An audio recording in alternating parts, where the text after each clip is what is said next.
let's cross the street. Forget the maps, forget the guides, adventure at our feet. Travel with Comex, she knows all the rides. No matter where the road goes, she'll be by your side. Comex, oh Comex, we're flying through the sights. When you're hungry during rides, call Comex for bites.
Yes! Dumating na mga kamegs ang in-order ko online. So, galing pa to ng Queensland, which nandoon tayo last year. But then again, bubuksan ko na yung in-order ko na Filipino item. So, yes mga kamegs, I miss some Filipino product na though nabibili naman siya dito, pero ano kasi mga kamegs, malayo ako sa Filipino na tindahan ba. So yes, kailangan kong mag-order online, but ito mga kamegs, galing pa tong Queensland. In-order ko to 2 weeks ago ata. Mabilis lang nga siyang dumating eh. Oh my God. O, diba? Yan, ito lang yung, oh my God! Isa sa mga nagpapasaya sa akin at nagpapakilig sa akin dito sa Australia. Ito, nakikita ko na first. Oh my God!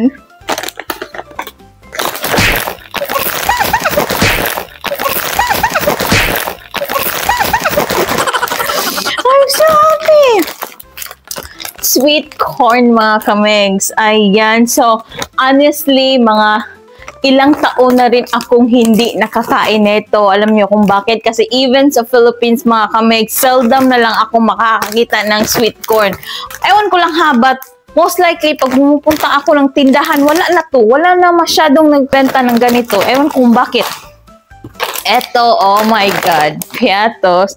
Merong piatos dito mga kamegs, malaki. Sobrang laki. Pero when I taste it, parang hindi mo na nalalasahan yung ang cheese niya. So I hope ito, like, galing talaga sa, you know, Philippine product talaga. Product of the Philippines. Yan, product of the Philippines. Sana mas marami na siyang cheese. Ayan. At ito, oh my God. Oh my God! Tignan niyo mga kamegs. Alam niyo ba, pag wala akong ulam, ito yung inuulam ko secretly. Yes, bakit secretly? Kasi tinatawanan nila ako. Bakit daw inuulam yung ito? Sarap kayo ulam nito. Kung wala kang chicharon, iulam mo to. Solve na yung breakfast, lunch, and dinner mo. And of course, salt and vinegar fish cracker. Ayan, Lala. So, para siyang, pwede mo din siyang iulam mga kamegs. Tapos, sausaw mo sa suka. Oh my God, Lord. Thank you so much. Wala, nakakamiss yung mga ganito. Fudgy bar pag nasa snacks ako. Sa workplace namin, ano kami, provided kami ng snacks, fruits, alam mo yun, tapos everyday kang kinakain mo yung pagkain nila, mga chocolates nila, minsan, mamimiss mo talaga yung snacks ng Pinoy. So, etong binili ko mga kamegs kasi marami na siyang flavor, iba't ibang flavor. So, flavor combo na siya. Flavor combo, but yes, tignan nyo mga kamegs. Oh my God. 1, 2, 3, 4, 5. So, 10. 1, 2, 3, 4, 5. Yeah, 10. Meron akong snacks for 10 days. So, iba-ibang flavor yan. Oh my God. Ito naman ang tortillas. Na-remember ko mga kamegs, when I was high school, ito din yung kinakain ng best friend ko. Hindi ko talaga ito makakalimutan mga kamegs kasi mahal to. Ang ginagawa ako mga kamegs kasi may BFF ako na mayaman mga kamegs. Siya na yung naglilibre sa akin ng ganito. And unfortunately, wala na siya sa mundo. I love you, Dieter. Kung saan ka man ngayon, alam mo yun that malaki yung ambag mo sa mga experience ko noon when I was high school kasi nakakain ko yung mga bagay na hindi ko nakakain kasi nga hindi afford ng lola mo.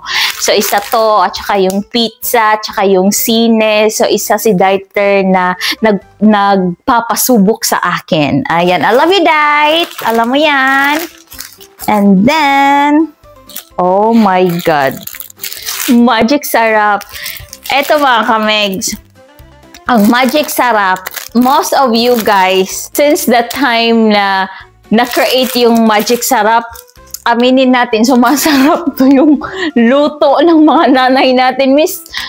Even us, pag nilagay natin yung Magic Sarap, talagang Magic Sarap talaga. Kahit konting asin na lang ilalagay mo, basta may Magic Sarap.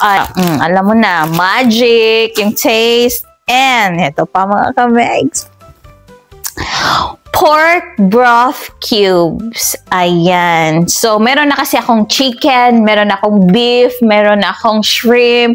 Shrimp, alam niyo mga kamegs, yung shrimp na tinatawag nila dito, hindi shrimp kasi yung shrimp na mga kamegs is a American word or American thing.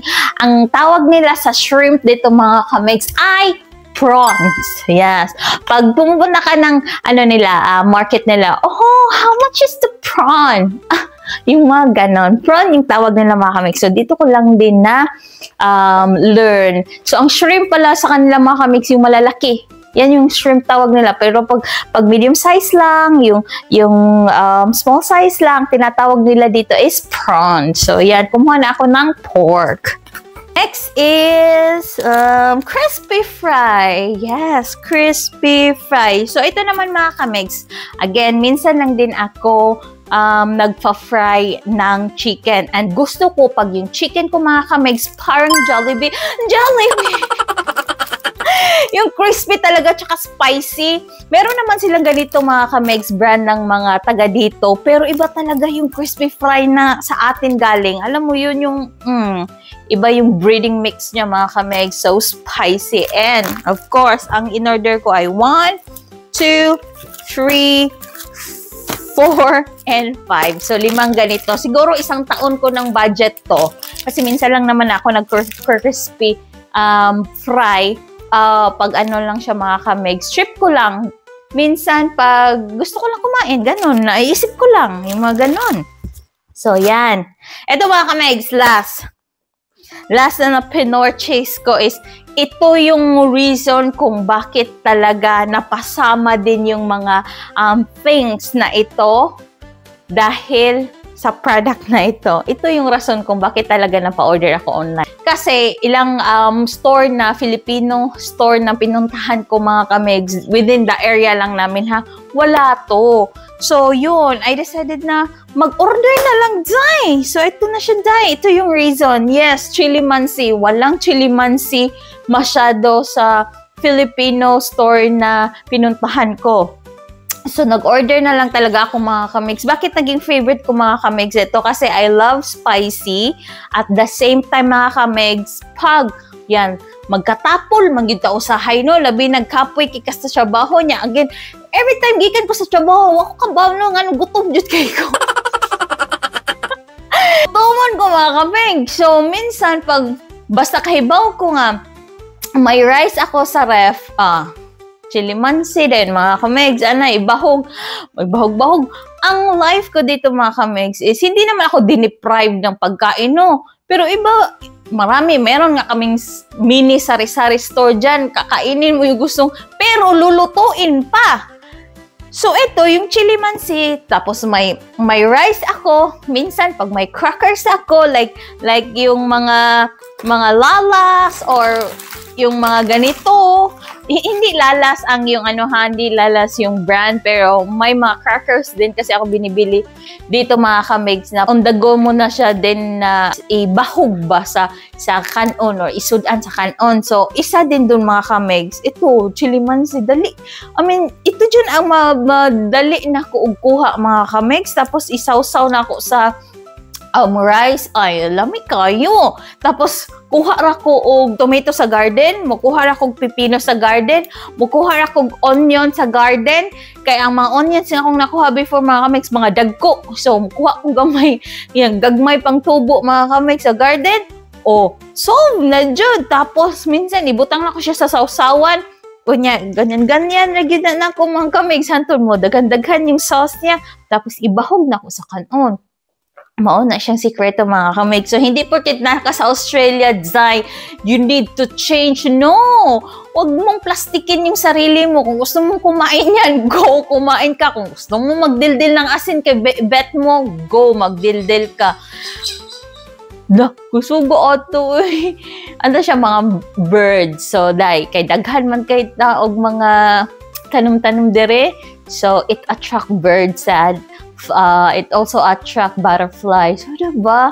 Tapos tahimik kasi dito sa lugar natin. So, oh my God. But anyway, ang in-order ko mga kamigs ay 1, 2, 3, 4, 5. Yeah.